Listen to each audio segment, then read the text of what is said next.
శివ అని నా close friend love లో పడి పెళ్లి చేసుకున్నాడు.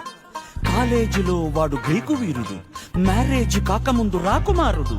అంతా జరిగి జస్ట్ 1 month కాలేదు, ఎంత మారిపోయాడు గుర్తుపట్టలేనట్టు. పక్క చిక్కిపోయి మంచి లుక్కుపోయి ఫేసు పాలిపోయి జుట్టు రాలిపోయి ఈ దేవదాసు వాలకం దేనికంటే తను దేవిదాసు కావడం వల్ల అంటూ గుక్క పట్టి ఏడ్చాడు, ముక్కు చీరుకున్నాడు. ఒక్క చుక్క మందు కొట్టి ఫ్లాష్ బ్యాక్ చెప్పాడు. పొద్దున్న లేస్తూనే తన అందాన్ని పొగడాలి, మరి ఏ పూట కా పూటే తన ఐ లవ్ యు చెప్పాలి.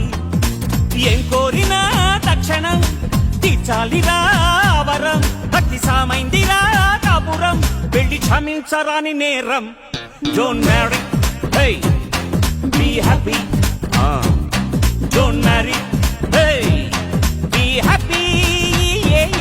Don't marry.